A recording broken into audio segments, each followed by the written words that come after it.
Border guard যদি BSF এর পাল্টা জবাব না দিতে পারে তাহলে তাদের রাখার দরকার কি? পতিত সরকার পতিত হইল, তাদের ভাবনা তো পতিত হয় নাই। সীমান্ত হত্যাটা তো অনবরত চলছে, আর সীমান্ত হত্যার উপরে প্রতিবাদ হয় না এই কথাটাও সঠিক না।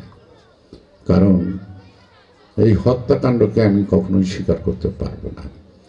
ভারতের সাথে বন্ধুত্ব করার জন্য বিগত সরকারের মতো আমার দেশের অস্তিত্ব স্বার্থ বিসর্জন দেওয়া মানসিকতা বিএনপির নাই। ভারতের সাথে প্রতিবেশী হিসেবে সম্পর্ক থাকতেই পারে, থাকবেই। অন্যান্য দেশের সাথে আমার সম্পর্ক দরকার, তার সাথে সম্পর্ক থাকবে। সেই সম্পর্ক হবে সমতা সমমর্যাদার ভিত্তিতে। অর্থাৎ আমি আমার স্বার্থ ন্যাশনালের ইন্টারেস্টকে বিসর্জন দিয়ে নয়। সেই কারণে আজকে আমার জাতি আমার বর্ডারে কিলিং হবে, তাকে আমি এড়িয়ে যাব ভারতের সাথে সম্পর্ক করার জন্য। এই কথাটা না ভাবাই ভালো, না ভাবাই ভালো, এটা আমি পরিষ্কার করে বলে দিলাম। কারণ আমার দরকার, আমি আমার সীমান্ত রক্ষা করব না কেন? আর আমার সীমান্ত একটা প্রশ্ন থাকে কেন? আমি আমার বক্তৃতা বহুবার বলছি যে বর্ডার গার্ড যদি বিএসএফ এর পাল্টা জবাব না দিতে পারে তাহলে তাদের রাখার দরকার কি? কিছু চোখেই দাঁড়ারা হারিকেন দিয়ে দাঁড়া করে ফেলে তো হয়, আমাকে তাদের পিছনে পয়সা খরচ করতে হবে কেন?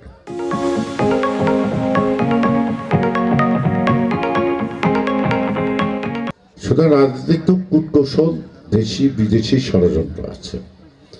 পতিত সরকার পতিত হইল, তাদের ভাবনা তো পতিত হয় নাই, তাদের ষড়যন্ত্র থেমে নাই। আমার তো বিশ্বাস একটাই, যে পতিত সরকার অর্থাৎ 7ই নভেম্বরের পরাজিত শক্তি আর 71-এর পরাজিত শক্তি যৌথভাবে জাতীয়তাবাদী শক্তির বিরুদ্ধে এবং গণতন্ত্রের বিরুদ্ধে ষড়যন্ত্রে লিপ্ত আছে। 71-এর পরাজিত শক্তি বলছে এই কারণে, তারা বলছে 71-এ দেশ স্বাধীন হয় নাই। যারা বলে 71-এ দেশ স্বাধীন হয় নাই, এটা কি রাষ্ট্রদ্রোহিতার সামিল না? হ্যাঁ হচ্ছে, 16 ডিসেম্বর দেশ স্বাধীন হয়েছে।